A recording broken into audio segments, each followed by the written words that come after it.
In today's video for the First Descendant, we're going to be jumping into something that is highly needed, and that's how to farm one of the most important items in the game, and that's going to be your energy activators.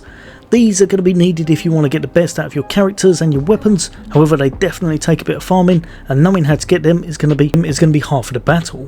I'm going to show you the fastest way I know on how to pick up all of the pieces involved so you can craft them as fast as possible. In order to do this, you're going to need 4 materials. That's going to be the low carbon activator, the conductive metallic foil, the heat plasma battery, polyatomic iron particles, and the most important thing, probably the hardest one to get hold of, and that's going to be your energy activator blueprint. I'm going to be showing you how to get the activator blueprint first of all, because this one I think you'll probably be farming for it for quite some time, and it may be something you actually want to put into a daily rotation, just for how many you need to actually get the blueprint. For this, you're going to want to head over to your trusty infiltration operation machine back in Albion, and then you're going to want to go all the way over to the Magister's lab and set it to normal mode. You're going to be farming here because it has got the item you need, which is going to be this drop just here, the Morpheus Pattern 2. This gives you a 3% chance attached to it to actually get the item we're after, but it's still pretty much the fastest way in the game to do it, because running this mission is just so fast and simple.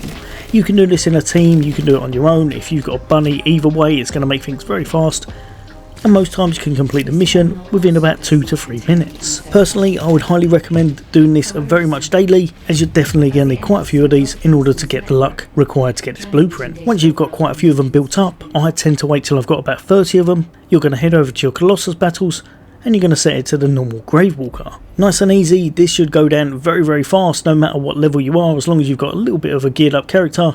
You're going to absolutely decimate it, and then you're going to put all of your hope on the fact that you're able to get the drop rate you're after. If you've got any of the actual stabilizers, use those, that's really going to help, but they have a very low roll at the moment. I think they're at about 1.5% chance every time you run that mission. Next up, and we're going to be trying to get the low carbon activator. For this one, you're going to want to set it over to hard mode, and then you're going to go over into Kingston. Then you're going to head just down this way, where you'll be farming this outpost, the Fallen Theatre Vulgar Strategic Outpost. What you want to do, head over there. Whenever it's up, make sure you go inside, take out the labelled units A, B and C, and then wait for the boss to turn up, wipe him out, and hopefully you're going to get the drop you're after. This one, as far as I can tell, isn't guaranteed, as I've had it a few times where it's not there, but because it gives such a high amount, you can quite easily do this, then just pop outside, wait for the timer to go down again, and then retry it once more. Or pop back to Albion, come back down, and see if the timer's a little bit lower. For the next piece, you're going to be after conductive metallic foil, and the best way by far to do this is by heading over to Vespers, and then by trying to open up those encrypted vaults. Remember, you will have a bit of a search on your hands. Activate your scanner, when it beeps in the right direction, make sure you're heading towards it.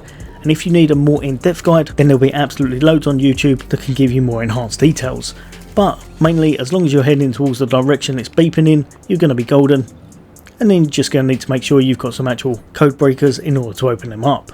If you are struggling, head over to Sterile Land, and then this area right here, the anticipated ambush point, usually drops some very frequently. But going back to there, you're going to want to make sure you tap it right. Every time you tap it wrong, it goes down a little bit, and if you screw it up, you will actually lose out on your code breaker. So try to make sure that you get these first time, and you'll be rewarded with the item you're after, the metallic foil. Next, we're after the heat plasma batteries, and this is one of my favourite ones because you can build these up really fast. What you're going to want to do, you're going to want to go to the old mystery operation over in Hagios, and you're going to want to set this one to hard mode. I've tried this on normal and it doesn't work out, it's a slightly different scenario, so make sure you go on hard and you're using a character that can dish out a bit of damage, or a bunny that can kind of room clear. What you're going to do, make your way through this first scenario. Now I'm going to speed the footage up a little bit on this one, but keep it so that you can follow along. You're going to want to make your way through the mission, take out any enemies that you need to, but mainly at the start you're just going to be making it to the waypoint destination. So keep heading throughout the level, make your way across, and try to avoid any of the traps and such. What you're going to be doing is trying to clear this area just as fast as possible, because you're going to want to make it into the next instance, this one right here, where there's going to be some extractors, where it's going to be a slight mission that you can activate, where it tells you to destroy a certain amount of Kuiper cores. If you're doing this properly, you're going to try to do all 6 before you're moving on, but the way we're going to do it, you're just going to activate it right at the front, and then you're just going to farm the enemies within. until the actual elite enemies turn up. The great thing about this, there's going to be 4 of these elite enemies ready for you to farm, and each one of these is going to drop those heat batteries, giving you around about between 40 or 50 every single time you do this. It can be a bit difficult, so if you haven't got anyone who hits too hard, you could struggle a little bit, but remember, even if your character falls over, you get your ultimate back, so if you want to do what I did and just put on a Lepic, it could definitely help you out massively. Then you're just going to fail the mission, and you'll be able to rinse and repeat this to your heart's desire. For our final piece, we're going to be heading all the way up to Fortress, and again, you're going to want to put this to hard difficulty, and for this one, you can quite easily put this onto normal difficulty just to make things a bit easier. And then you're going to want to make your way all the way over to this right here, the Command Relay Outpost. Make your way into the instance, you're going to have a whole host of enemies in order to take down. They're going to be coming at you, and exactly the same again, you're going to be looking out for the yellow elites and trying to take them down in order to get their drops. Same with the first one though, these ones don't seem to be 100%, so sometimes you might get a drop, sometimes you don't.